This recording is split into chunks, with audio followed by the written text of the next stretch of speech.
প্রিয় দর্শক, আমন্ত্রণ জানাচ্ছি কানেক্টিং বাংলাদেশ অনুষ্ঠানে। আপনারা জানেন এই অনুষ্ঠানে আমরা তথ্য প্রযুক্তি ব্যবহার করে বাংলাদেশের প্রত্যন্ত এলাকায় মায়েদের উঠোনে পৌঁছাই। আমাদের স্টুডিওতে থাকেন একজন বিশেষজ্ঞ চিকিৎসক। মূলত নারী স্বাস্থ্য নিয়েই আমাদের এই অনুষ্ঠানে আলাপ আলোচনা হয়। আমরা সেই ধারাবাহিকতায় আজকে যাচ্ছি চাঁদপুরের ফরিদগঞ্জ উপজেলার দক্ষিণচর বড়ালী গ্রামে।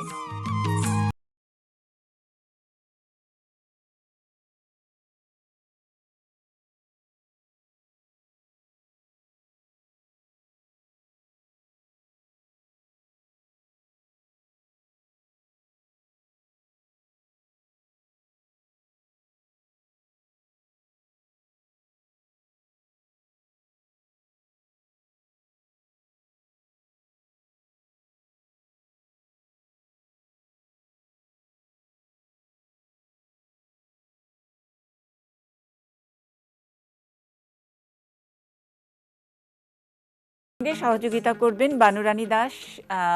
ওনাকে সবাই ওই এলাকায় পিপিভি হিসেবে চেনেন। পিপিভি আসলে কাজটা কি, সেটার আমরা ব্যাখ্যাটা বানুরানী দাসের কাছ থেকেই শুনবো। স্টুডিওতে আমাদের সঙ্গে আছেন ডাক্তার আশফি লায়লা ইলোরা।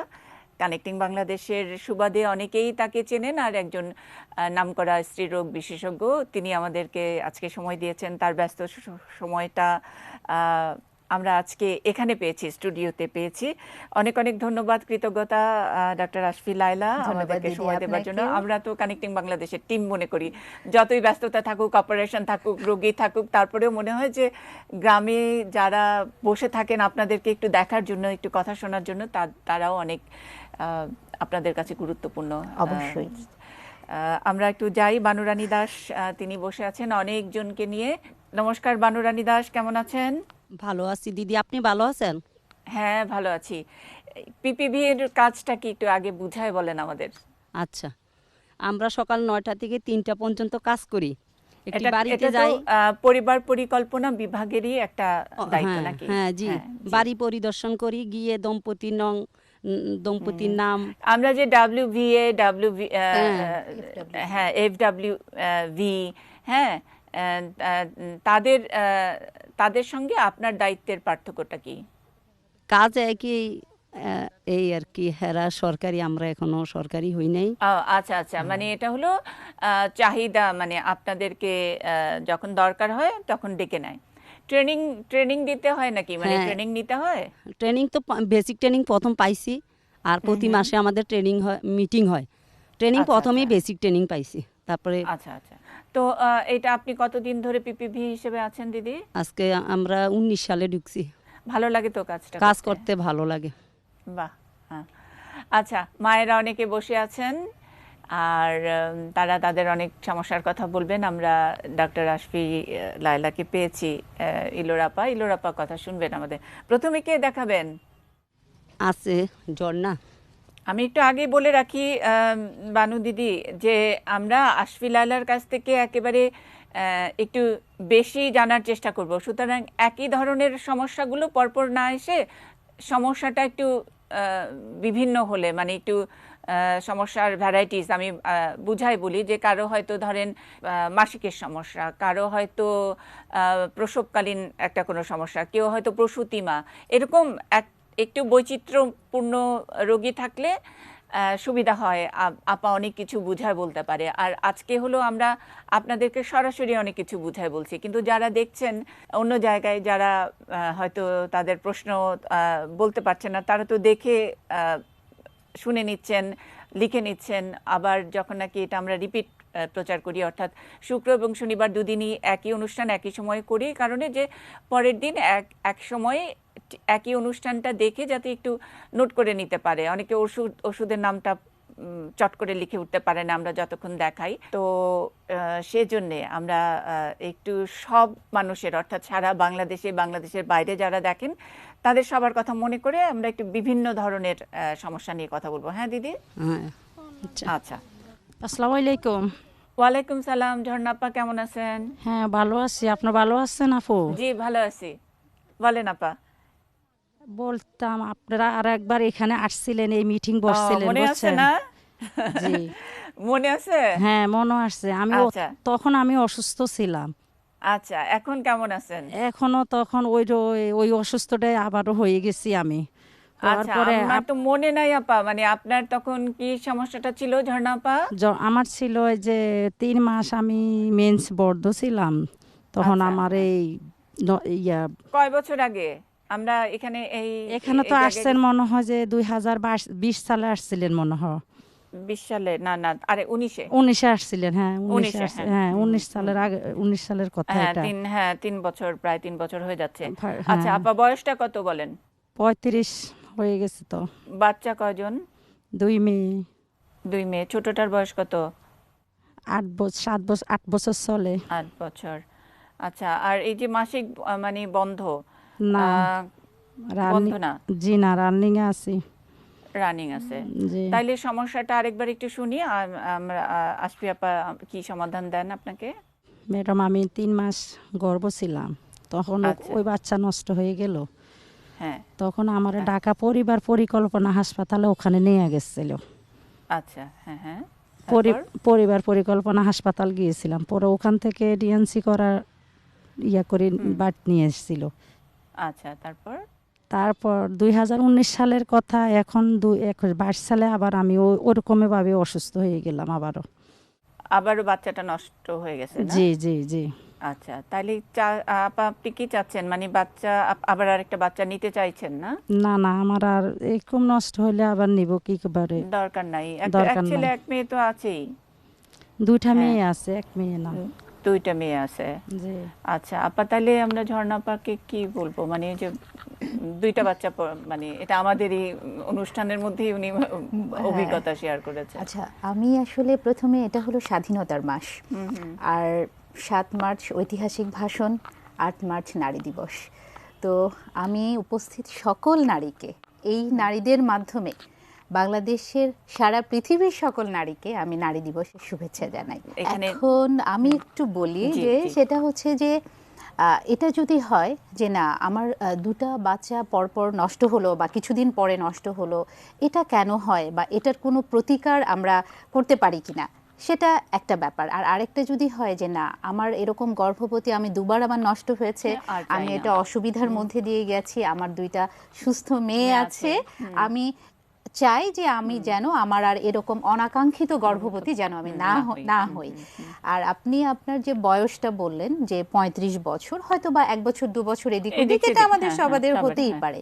তো 35 বছরের পরে তো আসলে আমাদের অনেক রকম রোগও শরীরে চলে আসে, মেয়েদের গর্ভধারণের ক্ষমতা, তারপরে অস্বাভাবিক বাচ্চা হবার প্রবণতা বেড়ে যায়। তো এই বয়সে যদি আপা, অস্বাভাবিক বাচ্চা হওয়ার প্রবণতাটা কি? অস্বাভাবিক বাচ্চা হওয়া মানে হলো যেরকম ডাউন সিনড্রোম আচ্ছা আচ্ছা, একটা, হ্যাঁ, মানে একটু বয়স হয়ে গেলে যে মানে অনেকেরই অনেকেরই এটা হয়ে যায়। আমরা এটা বলি যে 30-এর পর থেকে, বাট 35 তারপরে হচ্ছে 40-এর পর থেকে এটা আরো বেড়ে যায়। যে তখন আমরা কিন্তু বলি যে যার কারো যদি একটা বাচ্চাও থাকে, 40-এর পরে যে অনেকেই থাকে, অনেকে আসবে যে না আমার আরেকটা বাচ্চা, আমরা বললাম যে এটা যদি একটা অটিস্টিকও একটা যদি বাচ্চা হয় বা একটা ডাউনস বাচ্চা হয়, তখন তো এটা আপনার জন্য কোনো হ্যাপি, কোনো সুখী কোনো কিছু দিবে না। এটা তো আপনাকে আরো বেশি আপনার বার্ডেন, সোশ্যাল বার্ডেন, সবার জন্য এটা কষ্টকর। তখন আমরা বলি যে যদি সম্ভব হয় একটু অ্যাভয়েড করতে, এই আর কি। তো এই জন্যই আমি বলছি ঝর্ণা আপা, আপনি আসলে যদি এখন চান যে না আপনি বাচ্চা নিতে চান না আর এরকম একটা পরিস্থিতি, তাহলে আপনি ওখানে দিদি আছেন, বানু দিদি আছেন। বানু দিদি আপনাকে যে কোনো একটা জন্ম নিয়ন্ত্রণের ট্যাবলেট আপনাকে বলে দিতে পারবে, বা সেটা আমাদের সরকারি যেটা সুখী পাওয়া যায়, এটা বেশ ভালো, আপনি এটা খেতে পারেন। আরও অনেক পদ্ধতি আছে, কপার টি আছে, তারপরে কাঠি পড়া আছে, এক একটা এক এক রকম ভাবে ব্যবহৃত হয়, আপনি যে কোনো একটা পছন্দ করে নিতে পারেন। আপা সুন্দর করে বুঝাই দিছে।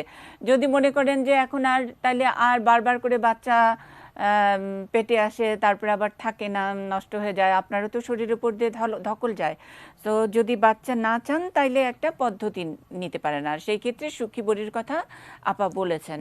আর যদি কোনো সমস্যা থাকে বলতে পারেন মন খুলে। আচ্ছা ঠিক আছে।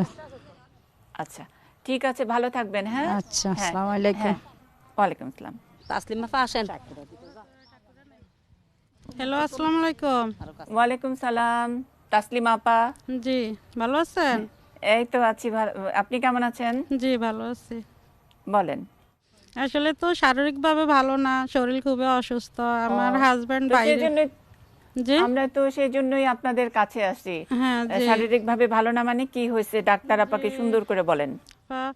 আমার হাজবেন্ড বাইরে থাকে, আজকে 20 বছর যাবত আসা যাওয়ার মধ্যে আছে, ঠিক আছে। তো আমার 2টা বাচ্চা, আমার বড় মেয়ের 24 বছর চলে বিয়ে হয়েছে, আর ছোট ছেলের 15 বছরে পড়বো মে মাসে, 19 তারিখে 15 বছরে পড়বো, 14 বছর পরে। তো এখন আমি ওই হাজবেন্ড যখন আসে, আগে আসলে আমি ওই যে ইনজেকশনগুলো নিতাম, বুঝছেন। পরে গেছে মেয়াদিন 3 মাসের ইনজেকশনগুলো নিতাম। পরে 3 বছর আগে যখন আসছে তখন নিছি একটা, নেওয়ার পরে আমার মানে 1 মাস ঠিক ছিলাম, তারপরে তখন খালি ব্লাড যাইতে থাকতো। পরে যাকে এভাবে আবার চলে গেল, পরে আমি ওটা বাদ দিছি। বাদ দিয়ে গায়ে নিয়ে ওষুধ টষুধ খাইলাম, ওই মেডিকেল যায় ওদের সাথে কথা বলি। পরে ভালোই ছিলাম 1 বছর। পরে আবার গেছে নভেম্বরের 29 তারিখে আসার পরে আমি ওই সুখী বড়ি খাইলাম। খাওয়ার পরে তো 1 বছর ভালোই ছিলাম। এখন আবার ডিসেম্বরের 7 তারিখে চলে গেছে। পরে আমি যখন ওই বড়িখানা ছাইড়ে দিচ্ছি, এখন আমি 3-4 দিন ভালো থাকি, পরে আবার ব্লাড যায় 4-5 দিন ধরে। পরে আবার 4-5 দিন ভালো থাকি, নামাজ কালাম ঠিক মতো পড়তে পারি না, এই সমস্যা। তো আমি আবার মাঝখান দিয়ে সাদা 2 লাইন খাইলাম। খাওয়ার পরে আমার শরীর অনেক অসুস্থ হয়ে গেছে, ঘুরানির জন্য শোয়া থেকে উঠতাম পারি না, পুরা শরীর দপ করে কাঁপে, ঘাড় ব্যথা করে, এই সমস্যা আর কি, অনেকভাবে অসুস্থ হয়ে গেছে। এখন ওগুলা বাদ দিছি। এখন আজকে 3 দিন মিন্স হয়েছি, ব্লাড গেছে হালকা পাতলা, তো বেশিও না কম না। এখন যে যদি সামনের দিকে ব্লাড যায়, যে সামনে রমজান মাস আছে, তাহলে কি করবেন? হ্যাঁ কিভাবে আমি কি করব? অনেক সুন্দর করে কিন্তু বলছেন তাসলিমা আপা, আপনার সুন্দর করে অল্প কথায় পুরা সমস্যাটাই বলছেন, খুব সুন্দর করে বলছেন আপা। আমাদের তাসলিমা আপাকে এখন সমাধান দেন, সারাক্ষণ যে স্পটিং যেটা হচ্ছে। আচ্ছা আপা, এখন আপনার প্রবলেমটা শুনলাম। এখন শুধুমাত্র যে অনিয়মিত বড়ি খাওয়ার জন্য এরকম সমস্যা হতে পারে বিষয়টা কিন্তু তা না। জরায়ুতে বিভিন্ন রকমের সমস্যা হয়, জরায়ুর মুখের সমস্যা থাকতে পারে। আমার বয়সও ধরেন 45 চলতেছে। আচ্ছা, এটা বয়সও কিন্তু একটা কারণ। আপনার যে বয়স, এই বয়সেও দেখা যায় কিছুদিন পরে আমাদের কি হবে, মাসিকটা একদম উঠে যাবার মতো একটা বয়সে আমরা কাছাকাছি চলে এসেছি। আমার মারা বা বড় ভাবিরা এটাই বলতেছে, হয়তোবা তুমি মিন্স বন্ধ হয়ে যাবে, এই কারণে তোমার এই সমস্যা দেখা দিচ্ছে। একদমই আপনি একদম পরিষ্কার করে সুন্দর করে বলছেন। আমার না তাসনিমা আপার কথা খুবই ভালো লাগলো, এমন একদম পরিষ্কার করে নিজেটা। হ্যাঁ, আবার বয়সটাও 45 হয়ে গেছে, জানে যে এখন 45-এর পরে এরকম একটু একটু হবে, তারপরে আস্তে আস্তে মাসিকটা বন্ধ হবে, এটা স্বাভাবিক একদমই। তবে আমি আপনার যেটা লক্ষণ দুটো, একটা হচ্ছে আপনার ঘাড় ব্যথা করে, এটা একটা কারণ, এটা আপনাকে অনেক ভোগাচ্ছে। তো এটা আসলে রক্ত যাওয়ার সাথে যত না সম্পর্ক, অনেক সময় এই বয়সে আবার কিন্তু ওই যে ডায়াবেটিস, একটু উচ্চ রক্তচাপ, এই সময়গুলো, একটু প্রেসার, হাজবেন্ড বিদেশে থাকে, এটাও একটা তো টেনশন না, টেনশন। তো আপনি মনে হয় একটু প্রেসারটা একটু দেখে নিয়ে যে আসলে প্রেসারের কোনো সমস্যা কিনা। আপু আমার হাই প্রেসার চলতেছে, আমি ওই যে এই বাড়ির দোলন ডাক্তার, আমার ভাসুরের ছেলে, ওনার ইয়েতে আছি, আমি ওষুধ খাইতেছি প্রেসারের। আচ্ছা, প্রেসারের ওষুধ কিন্তু বাদ দেওয়া যায় না। হ্যাঁ, আবার এটা যে যখন একটু ঘাড় ব্যথা করবে, মাথা ঘুরাবে, তখন খাবেন, আর অন্য সময় খাবেন না, তা কিন্তু করা যাবে না। হ্যাঁ, এটা কিন্তু আপনাকে খেয়ে যেতে হবে, এবং অন্তত সপ্তাহে একবার করে ওই আপনার যে ভাইয়ের ছেলে বা যেই আছেন ওনার সাথে যে একটু প্রেশারটা দেখিয়ে আসলেন, এটা। তবে না, একটা হলো যে আপনি তারপরও যদি সম্ভব হয় ওখানে একটা আল্ট্রাসাউন্ড করে যে এরকম অনিয়মিত যেটা রক্ত যায় একটু দেখে নিলেন যে না আপনার জরায়ুতে কোনো টিউমার বা অন্য কোনো কিছু আছে কিনা। আর একটা খুবই জরুরি কথা, সেটা হলো জরায়ুর মুখ পরীক্ষা, এটা কিন্তু খুবই জরুরি। ভায়া টেস্ট কখনো করেছেন কিনা জানি না, আমি কিন্তু আপনার মাধ্যমে ওখানে যারা উপস্থিত আছে, যাদের বয়স 30 থেকে 55 বছরের মধ্যে, আমি সবাইকে বলছি এটা 3 বছর পর পর ভায়া টেস্ট করা, এটা নিয়ে সরকার খুবই সচেতন। উন্নত বিশ্বে এখন বলছে যে জরায়ুর মুখ ক্যান্সার প্রতিরোধযোগ্য হয়ে গেছে ভ্যাকসিন দেওয়ার মাধ্যমে।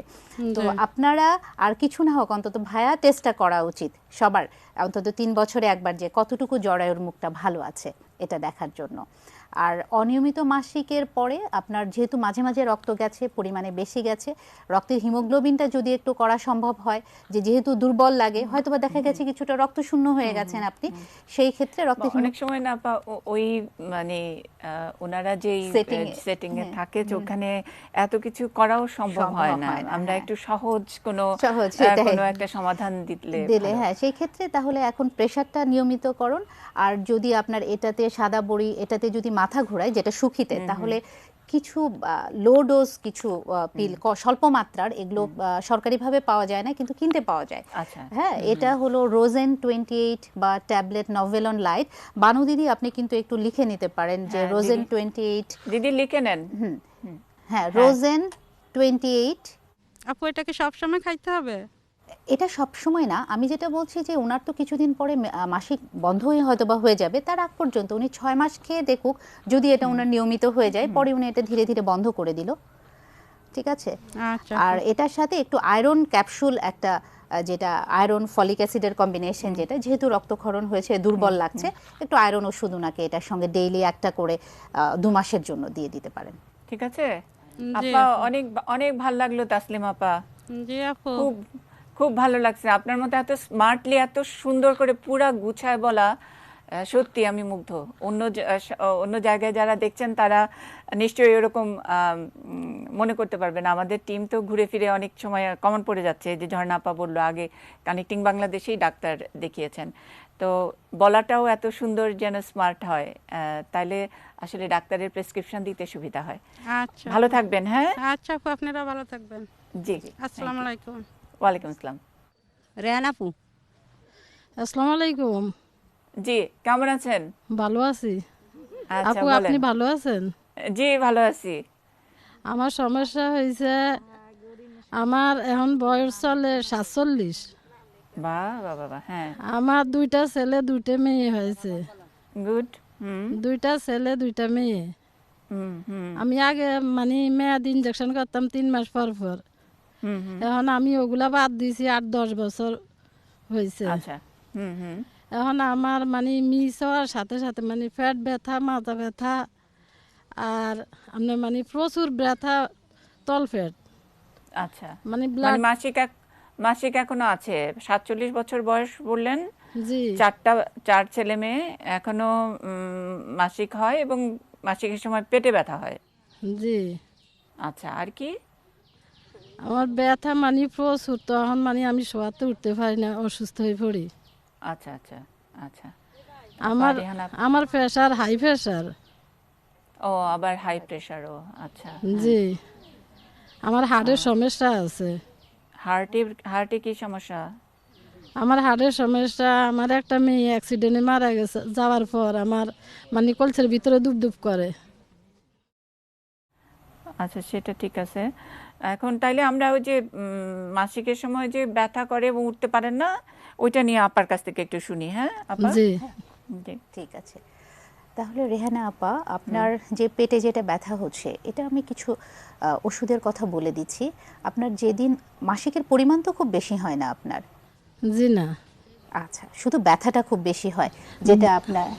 জি, আপনি এটার জন্য অল্প পরিমাণ কিছু ওষুধ আমি বলে দিচ্ছি বানু দিদির কাছে, বানু দিদি আপনাকে বলে দিবে। আরেকটা যেটা হতে পারে যে আপনি একটু গরম শেক, যে শেকটা এমন শেক আবার নেবেন না যেটা আপনার পেটের চামড়া পুড়ে যেতে পারে আর কি। অনেকে কিন্তু আসে এরকম যে শেক নিতে বলা হয়েছে, এত গরম শেক দিয়ে নিয়েছে যে দেখা গেছে উপরের চামড়াটা পুরাটা, সেটা আরো মানে ভালোর চাইতে ক্ষতি হয় বেশি। মানে সে একদম অনেকে মনে করে আচ্ছা যত গরম নিব ততই বোধহয় ঠিক হয়ে যাবে, আসলে তো না, একটা তো সহনীয়, ওটা হলো আরাম পাওয়ার জন্য, জাস্ট একটা কমফোর্ট। তো আপনি কিন্তু যেটা আপনি নেবেন, নিয়ে আপনার হাতের চামড়ায় আগে দিয়ে দেখবেন যে এটা আপনি সহ্য করতে পারেন কিনা, তারপর সেটা আপনি আপনার পেটে দিতে পারেন। ঠিক আছে, দিলে কিছুটা আরাম হবে। আর ওষুধ তো আছেই, ওষুধ আমি বলে দিচ্ছি, দিদি একটু লিখে নেন প্লিজ। আপনি ওনাকে যদি ওখানে পাওয়া যায়, আমি 2টার কথাই বলে দিই। ট্যাবলেট HPR 500 মিলিগ্রাম, এটা সকালে একটা, দুপুরে একটা, রাতে একটা। যেদিন ওনার ব্যথাটা খুব বেশি থাকবে সেদিনই শুধুমাত্র খাবেন। আর যদি ব্যথা একটা খাওয়ার পরে যদি ব্যথাটা কমে যায়, তাহলে রাতে হয়তো বা একটা খেলো। আর এই ওষুধটা যদি ওখানে না পাওয়া যায়, তাহলে ট্যাবলেট প্যারাসিটামল, শুধু নাপা ট্যাবলেট যেটা পাওয়া যায় বা সরকারিভাবে যেটা পাওয়া যায়, এটা 3 বেলা 3টা করে 500 মিলিগ্রাম খাওয়ার পরে, আর 2টা ওষুধের সাথে একটু গ্যাসের ওষুধটা দিয়ে দিতে হবে। ক্যাপসুল ওমিপ্রাজোল সরকারিভাবে দেয়া আছে, আমি এটা বিশ্বাস করি যে স্বাস্থ্য কমপ্লেক্সে। আর যদি নাও পাওয়া যায় তাহলে যে কোনো কোম্পানিরই ওষুধ, মানে ম্যাক্স প্রো আছে বা গ্যাসের যে সেক্লো কোনো আছে, গ্যাসের যে কোনো একটা ট্যাবলেট ওনাকে 2 বেলা করে আমার মনে হয় দিলে, উনি 2 দিন 3 দিন যদি ওষুধটা খায় তাহলে আমার মনে হয় উনি অনেক শারীরিকভাবে আরাম পাবে। ঠিক আছে আপা। ঠিক আছে রেহানা আপা। আসসালামু আলাইকুম। ওয়ালাইকুম আসসালাম। 71-এর নেশাকে আসসালামু আলাইকুম, কেমন আছেন? হ্যাঁ, এটা একটু সামনে নিয়ে কথা নাম হ্যাঁ। বলেন। আমার নাম একতার নাসা। 71 নেশা না? জি, আচ্ছা, কি সুন্দর নাম। বয়স কত খালা? আমার বয়স 60 বছর। 60। আচ্ছা, সমস্যাটা কি বলেন? আমার এই সমস্যা হইল বুক তো ব্যথা সব সময় আছে, নিঃশ্বাস বদ্ধ, ইয়ে খানা বদ্ধ তো আছেই, অনেকগুলি থাক। আমার এই ফায়ের মধ্যে আঁডুর গিরা, এই গিরার মধ্যে মাঝখানে মার দেখ আগে হু আয় রাইতাস নজে হুইছি আরে বেনে হুনা মাথাটা মুড়ি দেখি আর বইতে পারি না। কি রে আমার বইরও কি হইলাই তো কোনো ব্যথা হইলাম না। হ্যাঁ হরে দেখি আমার বইয়ের ব্যাগে চাইতে হয়েছে এরম মোটা হয়েছে হুলি ব্যথা করতে আছে। হ্যাঁ হরে দোলন ডাক্তারে ওষুধ দিছে, খাইলাম। হ্যাঁ কালীবাজারে ডাক্তারের ওষুধ দিছে, খাইছি আর একটু কমছে, হুলাটা কমে গেছে, ব্যথাও কমে না। আর যেন বৃত্তি যেন ছাড়াইছে, আচ্ছা, এই ছাড়ানি কোনো দিকে ছাড়ানি কমাইতে পারে না। আচ্ছা, টাটায় আর হলো ব্যথা কোনোভাবেই কমে না, কিন্তু ব্যথা পান নাই তো না খালা? এমনি ফুলে গেছে? না, ব্যথার কারণে হইছে। ব্যথার কারণে ফুলছে, মানে আপনি যে কোনো যে আঘাত পাইছেন, পড়ে গেছেন, না, না, না, না, না, ছিলে না। চুলে গেছে, তারপরে খাটের থেকে পড়ে গেছেন, সেরকম তো কিছু হয় নাই? না, এটা আজ 1 বছর মধ্যে কোনো আমি আগাতে পাই না। ওখানে আঘাত আমার পান না। হঠাৎ করে কেন আমার এই ভাওড়ায় বললো হাঁটা চলা তো ভালোই করতে পারেন, একটু হাঁটতে পারেন? এই সামান্য আমার আটটা ভারী। আচ্ছা, তো এখন তো হাইটাই আসছেন, এই যে এখানে যাইছেন সবাই মিলে বসতেন, আর মাটিতে বসতে অসুবিধা হয়? হ্যাঁ, হ্যাঁ, মাটিতে না বইতা মারি না। আচ্ছা, তা একটা মোড়া নিয়ে বসেন, বাইলে পিড়া নিয়ে বসেন, তাই না? যে স্যারের মধ্যে বসি নাহলে চৌকি খাটের মধ্যে বসি, নইলে আচ্ছা, বইতা খুব মারি ভালো। না। আচ্ছা, এখন ওই খালাকে একটু ব্যথার ওষুধ দিতে হবে। আর এই বয়সটা তো হ্যাঁ। অহন তো এইখানে আইসি, এই তো বই মেলি বইছি, বই থুয়ে বইতা মারি না, আচ্ছা, বই থুবাই বইতে আচ্ছা, হারি ঠিক না, আছে। ব্যথা করে। আপনারা ওষুধ দিয়ে বই দিচ্ছি মেলি আমরা, বইছি হ্যাঁ? কই। হ্যাঁ, খালা, আমরা ওষুধ দিয়ে দিচ্ছি, যে আপা আপনার ওষুধ দিয়ে দিচ্ছে, ব্যথা কমে যাবে। আচ্ছা, একটু লিখে নেন। ট্যাবলেট সোনা 500 মিলিগ্রাম, সকালে একটা রাতে একটা, খাবার পর ভরা পেটে 2 সপ্তাহ। এটার সাথে যে কোনো একটা গ্যাসের ওষুধ দিনে 2 বেলা করে। আমি জানি না উনি ক্যালসিয়াম ট্যাবলেট খাচ্ছে কিনা, একটু ক্যালসিয়াম ট্যাবলেটটা দিয়ে দিবেন। সোনাপের সাথে গ্যাসের ওষুধ দিবেন, আর এটার সাথে একটু ক্যালসিয়াম ট্যাবলেট দিয়ে দিবেন ওনাকে। আমার ধারণা ওনার ওই অস্টিও আর্থারাইটিস বা এই ধরনেরই এই হ্যাঁ বয়সের জন্য। তবে ওনাকে একটু ওই পায়ের ব্যথাটা কমে গেলে পরে যেন উনি একটু মানে হালকা ব্যায়াম, এটা আপনিই ওনাকে বুঝিয়ে বলতে পারবেন, আমার পক্ষে আসলে সম্ভব না। আপনি নিজেই ওনাকে একটু ওখানে দেখিয়ে দেন যে একটু হালকা পায়ের ব্যায়ামটা যেন উনি করে, সেটা ওনাকে সুস্থ থাকতে সাহায্য করবে। তবে ফোলা এবং ব্যথা কমে যাওয়ার এর মাঝে না, এটার ভিতরে সারা বেশি, ব্যথা করে বেশি। আচ্ছা, টাটানো ব্যথা সব কমে যাবে। এই যে ওষুধ যেটা আপা বলে দিছে না, ওষুধটা খাইতে হবে, হ্যাঁ, আবার সাথে একটা গ্যাসের ওষুধও খাইতে হবে। ব্যথার ওষুধ খাইলে গ্যাসের ওষুধও খাইতে হয়, আর নিয়ম করে ওষুধটা খায়েন, হ্যাঁ খালা? তারপরে তো পরে ডাক্তারের দোষ হইব, আপনারা ওষুধ এক বেলা খাইবেন, আরেক বেলা খাইবেন না, তারপরে বলবেন যে হ্যাঁ কি ডাক্তার আমারে কি ওষুধ দিল। ওষুধের দোষ না, আমরা আমাদের নিয়ম মানি না দেখাই অনেক সময় এটা হয়। না, ডাক্তারের দোষ না, দুজন ডাক্তার আঙ্গ তো বাড়ির কাছে, সেই ডাক্তার বহুত চেষ্টা করছে সারা নিয়ে কমাতে, ঠোঁড়ায় তো ঠোঁড়া টাটানি কমে যাবে খালা, আমার মনে হয় আপনার দেখা আপা যে ওষুধ দিচ্ছে টাটানিও কমে যাবে। এই 71 নেশা যে সমস্যাগুলো বললেন, আমাদের আসলে যদিও আমরা বলি যে স্ত্রী রোগ মানে একদম অ্যাডোলেসেন্ট, তাদের সমস্যা নিয়ে আমরা এই অনুষ্ঠানটা করি। অনেক সময় আমাদের বেশিরভাগ পেশেন্ট আজকাল এরকম একটু বয়োজ্যেষ্ঠ যারা, তারা আসেন এবং এই সমস্যাগুলোর কথা বলেন। যেটুকু অভিজ্ঞতা, যে আগে তো মায়েরা জানতেনই যে একটা বয়সের পরে হাঁটাচলা করতে হবে, তারপরে একটু ক্যালসিয়াম বা এগুলা খেতে হবে, অথবা ক্যালসিয়ামের ধারণা না থাকলেও যে দুধ, ডিম, ক্যালসিয়াম কন্টেনিং ফুড যেগুলো, হ্যাঁ সেগুলো খাবে। কিন্তু এখন বোধহয় এই যত্নের কথাটা একটু আগে থেকে আমাদের আর একটু ভালো করে প্রচার করা, যে যারা একটু মহিলারা একটু বয়স্ক, মানে 50 পেরিয়ে 60-এর দিকে যাচ্ছেন, তাদের জন্য আগে থেকে গ্রামে হোক শহরে হোক তাদের জন্য আমরা কি করতে পারি একটু ছোট করে। এখন হলো আমি যেটা বলবো, যারা মেয়েরা আমরা আসলে আমি পরিবারে কাউকে দোষ দেওয়ার কিছু নাই যে উমুক আমাকে কেয়ার করছে না বা আমার হাজবেন্ড আমাকে দেখছে না। আমার যেটা মনে হয় মেয়েদের জন্য যেটা সবচেয়ে ইম্পর্টেন্ট সেটা হলো সেলফ কেয়ার। আমি সবাইকে একটা কথা বলবো যে আমি আমার বাচ্চাকে 2টো ডিম দিই, এটা সব লেভেলেই আমরা চেষ্টা করি কিন্তু হাইয়েস্ট মোস্ট মানে ভালো ফুডটা বাচ্চাকে দেওয়ার জন্য। কিন্তু একটা জিনিস আমাদের মাথায় থাকে না, আমি যদি সুস্থ না থাকি আমি কতদিন আমার বাচ্চাকে ডিম দিতে পারবো। সো আমাকে সুস্থ থাকতে হবে বাচ্চাকে, ফ্যামিলিকে সার্ভ করার জন্য। সো বাচ্চাকে যখন আমি 2টো ডিম দেব, আমি নিজে অর্ধেক ডিম ডেইলি খাই একটা। হ্যাঁ, এগুলো আসলে এখন এই সব কথাই না মানে বলা বাহুল্য, আমরা মনে হয় যুগ যুগ ধরে একই কথা বলে আসছি, কিন্তু আমাদের অভ্যাসের মধ্যে ওই জিনিসটা হয়ে গেছে যে অন্যকে আমরা বা পরিবারের যিনি বাচ্চাটাকে আমরা বেশি প্রায়োরিটি দিব, বা যিনি নাকি উপার্জন কম যিনি আছেন তাকে ঠিকঠাক রাখা, কিন্তু যিনি নাকি এই মেশিনটা চালান সেই মেশিনটার ব্যাপারে একটু খুবই যত্ন কম। আমাদের কাছে যে পেশেন্ট আসে তারাও কিন্তু এরকম বলে যে এটা তো আমাকে, আমরা আপনার কেয়ার আপনাকে করতে হবে, যে আপনি শুধু এটার জন্য না, আপনার বাচ্চাকে, আপনার হাজবেন্ডকে, সবাইকে সার্ভ করতে গেলে আপনাকে তো সুস্থ থাকতে হবে, না হলে তো আপনি পারবেন না। তাহলে কি করতে হবে, আপনি বাচ্চাকে 1 গ্লাস দুধ দিচ্ছেন, হাফ গ্লাস দুধ আপনি খাবেন, বাট এটা না যে আমাকে 50 হয়ে গেলে তো তখন আমি অলরেডি আমার যেটা লস করার আমি করে ফেলেছি, হয়ে গেছে। আমি 20 থেকে বা আমি 14 থেকে কেন আমি করব না? কারণ আমরা তো অ্যাকচুয়ালি বাল্যবিবাহ যতই বলে, যদিও আমাদের এই যে 16 বলছে যে 16, এর বাইরে কিন্তু আমরা যেতে পারছি না। আমরা কিন্তু ওই 16 থেকে 18 বছর বয়সেই দেখা যাচ্ছে যে সবার বিয়ে হয়ে যাচ্ছে এবং বাচ্চাও হয়ে যাচ্ছে। একদম মানে 22 বছরের একটা মেয়ে আসছে, তার 2টা বাচ্চা, দেখা গেছে যে একটা ছোট বাচ্চার বয়স 2 বছর, তাহলে তার কত বছর বয়সে সে বিয়ে হয়েছে বা মা হয়েছে সে। তো এই জন্য আমি বলবো যে নিজেকে একটু সেলফ কেয়ার করেন। আমার কথা এটা যে আপনি কেন কেয়ার করবেন না, আপনি যে সেলফিশ এটা বুঝেন না, আপনি আপনার ফ্যামিলিকে ভালো সাপোর্ট দেওয়ার জন্য আপনি নিজেকে কেয়ার করবেন। আচ্ছা, আমরা যাই। ওই কে আসছে? দিদি রিনা আসছে। আসসালামু আলাইকুম। ওয়ালাইকুম সালাম।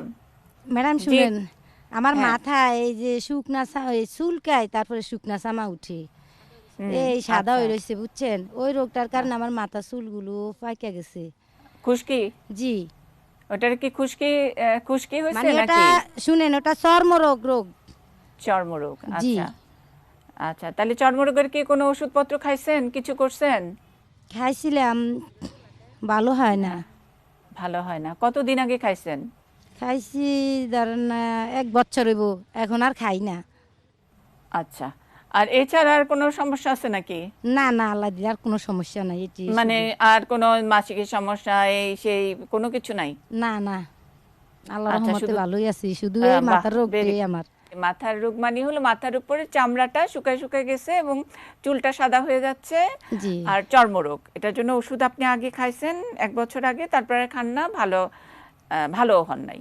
আপা চর্মরোগের কি করবেন? একটু হেল্প করি না, তারপর যদিও এটা আমার বিষয় না, কিন্তু তারপরও একটু চেষ্টা করি। জি। আপা শুনেন, হ্যাঁ আমার আর কি মাথায় ছিল, এখন আস্তে আস্তে নিচে পিঠের দিকে উঠতে আছে, মাছ পিঠের মধ্যে এই যে উঠতে আছে, গোড়ার 2-1টা করি বুঝছেন নেই। আগে তো গায়ে ছিল না, এখন গায়ের মধ্যে নামতে আছে, গায়ে 2-1টা ঘামাচির মতো না, গামাচ্ছি না আর কি, ওই যে ঠোসকার মতন হয়ে ফুটি যায়, তারপরে চারমাটা উঠে যায়। আচ্ছা। আপা আপনাকে কয়েকটা প্রশ্ন জিজ্ঞেস করি একটু ছোট করে, সেটা আপনার যেটা ফোসকার মতো যেটা ওঠে, এটা কি চুলকায়? হ্যাঁ, সামান্য চুলকায়। ও ফোসকাটার ভিতরে কি পানির মতো হয় একটু? না, পানি হয় না, পানি হয় না, তারপরে ব্লাডও না, শুধু এই চুলকাইব আর ওই বাকলাটা উড়ে যাইব। আচ্ছা, ওইটা কি আপনার একদমই যে কি বলে চামড়ার উপরে একটা সাদা মতো একটা পর্দার মতো তাই বলছে যে বাকলাটা উঠে যায়, মানে ওটা ওটা ওটার পর্দাটা, সাদাটা হ্যাঁ। উঠে যায়। এখন এটা হলো যে হয়তোবা আপনার তার ড্যান্ড্রাফ থেকে এটা ডার্মাটাইটিস এটা হতে পারে, অথবা সোরিয়াসিস হতে পারে। স্কেলি লেশন সাধারণত দুইটা ক্ষেত্রে, অর এক্সিমা, ঠিক আছে। এখন এগুলোকে ডিডি ধরে আমরা একটু ওনাকে কম্পাইল করে কিছু একটা দেওয়ার চেষ্টা করি, একদম ঠিক আছে। তো আপনি চুলে একটু বানু দিদি একটু হেল্প করেন ওনাকে। সেলসান শ্যাম্পু এটা পাওয়া যাওয়ার কথা, দামও খুব বেশি না। সেলসান শ্যাম্পু এটা হলো আপনি যেটা করবেন, চুলের মাথাটা চুল ভিজিয়ে নিয়ে তারপরে এটা মাথায় লাগায়, বেসিক্যালি যে মানে মূলত আপনার যে জায়গাগুলো ওই সাদা সাদা হয়ে আছে পুরা মাথায়, মাথার যে চামড়াটার মধ্যে, ওই চামড়াটাতে চুল ভিজিয়ে 5 মিনিট লাগিয়ে রেখে তারপরে শ্যাম্পু করবেন, ঠিক আছে। সপ্তাহে 2 বার এটা করেন, এক। আর হলো আরেকটা মলম আছে, সেটা হলো ইয়ে বলে ওটাকে ইজেক্স ক্রিম, ইজেক্স ক্রিম একটা পাওয়া যায়, যে ক্ষতগুলো যেটা আছে সেটাতে আপনি এটা ইজেক্স, হ্যাঁ ইজেক্স ক্রিম, এটা ব্যবহার করেন ওই জায়গাটাতে। আর এটার সাথে ট্যাবলেট মোনাস 10 মিলিগ্রাম দৈনিক একটা করে 1 মাস। আর এই শ্যাম্পুটা আপনি 1 মাস ব্যবহার করবেন, মলমটা ব্যবহার করেন, মোনাস ট্যাবলেটটা খান। আর যদি হাসপাতালে ক্যাপসুল ডক্সিসাইক্লিন থেকে থাকে, ডক্সি ক্যাপ পাওয়া যায় একটা, এটা 100 মিলিগ্রাম জি 100 মিলিগ্রাম 2 বার করে 14 দিন, মানে 2 সপ্তাহ। এই ওষুধটা উনি 14 দিন পরে যদি উনি ভালো বোধ করে, তাহলে এই শ্যাম্পুটা উনি 2 মাস বা 3 মাস ব্যবহার করবে। আর এ ধরনের যে ডিজিজগুলো, এগুলো সাধারণত কি হয়, যে যাদের শুষ্ক ত্বক তাদের বেশি হয়। আপনি চেষ্টা করবেন, এখন তো সিজনটা খুব ড্রাই, একদম চামড়া এমনিতেই সবার খুব টান টান হয়ে যাচ্ছে, এখন একটু ওই যে ভ্যাজলিন যেটা পাওয়া যায়, খুবই সিম্পল জিনিস এবং সব জায়গায় পাওয়া যায়, ভ্যাজলিনটা ওনাকে বারবার একটু লাগাতে বলবেন চামড়াটাকে মোলায়েম রাখার জন্য। না, ওনার তো আসলে সমস্যাটা মাথায়, মানে পিঠে একটু একটু হচ্ছে না, হ্যাঁ, পিঠে চামড়াটা উঠতেছে দু একটা, এই জন্যই বলে দিলাম। রিনাপা জি, আমার এই পুরাটা গা আর কি আস্তে আস্তে অনসরাইতে আছে। ও আচ্ছা আচ্ছা, পিঠের দিকেও যাচ্ছে। আচ্ছা ঠিক আছে, তাইলে বোঝা গেছে ওই যে ভেজলিন লাগাইতে বললো না, একটু মানে জিনিসটা যাতে একটু খড়খড়া শুকনা শুকনা না থাকে সবসময়। একটু যে আমরা অনেক সময় লোশন লাগাই, গ্রামের মানুষরা তো অনেকেই গোসল করার আগে সুন্দর তেল সরিষার তেল মেখে গোসল করে। আচ্ছা, কিন্তু আপনি গোসল করার পরে একটু ভেজলিন লাগাবেন। ভেজলিনের দাম বেশি না, হ্যাঁ দাম কিন্তু বেশি না। তারপরে ওই যে অনেকে যে কি পমেড ব্যবহার করে, হ্যাঁ ওইটা দিতে পারেন, হ্যাঁ ওই যে স্নোর মতনই ব্যাপারটা, ঠিক আছে। আর ওই যে শুনেন আপা, ভ্যাসলিন তো আমরা গোসলের পরে হাত মুখ হাতে ভরে দেই, হ্যাঁ বুঝছেন, এটা তো সারা শরীর মাখে না, এটা হাতে সারা শরীর না, একটু পিঠে একটু মাখবেন, ওই যে যেখানে ওই যে সাদা সাদা চামড়া উঠতেছে না, ওইখানে একটু পিঠেও একটু ভ্যাসলিনটা মাখিয়ে দিবেন। আর তো ওষুধ লেখা আছে, আপনাকে বলে দিবে। আর ওই যে ওষুধটা যেটা দিছে সেই ওষুধটাতে কমে যাবে, চুলকানিটাও কমবে, আশা করি কমবে, হ্যাঁ ইনশাআল্লাহ। ঠিক আছে, আচ্ছা ঠিক আছে, আসসালামু আলাইকুম। ওয়ালাইকুম আসসালাম, ভালো থাকেন। এই বানুদি, আমরা পেশেন্টের মানে অনেক বেশি পেশেন্ট না থাকলেও কিন্তু আশফি আপা সুন্দর করে ধরে ধরে বুঝিয়ে তারপরে ওষুধ দেন, সুতরাং আমরা একটু তাড়াহুড়াও কম করি এবং সবাই যাতে সেবাটা পায়। আপনি ওরকম করে পেশেন্টদেরকেও ওরকম করে দিচ্ছেন যে বিভিন্ন রকমের অসুবিধা নিয়ে এক একজন কথা বলছে। আমরা আজকে এই পর্যন্ত, অর্থাৎ এই যে এখন দর্শকদের কাছে, অন্য যারা দেখছেন তাদের কাছে একটু বিদায় চেয়ে নিচ্ছি।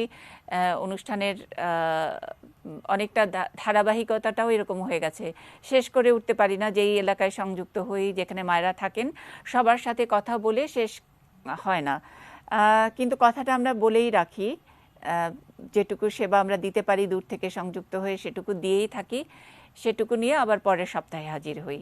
তারই ধারাবাহিকতা আগামী সপ্তাহে আবারও এই একই জায়গায় বানু দিদির সঙ্গে এই কথাবার্তাগুলো আবারও হাজির করব আপনাদের সঙ্গে। ডাক্তার আশফিও আমাদের সঙ্গে আছেন, বাকি আলোচনা চলতে থাকুক, আর থাকুন আপনারা আমাদের সঙ্গেই এটি নিউজে।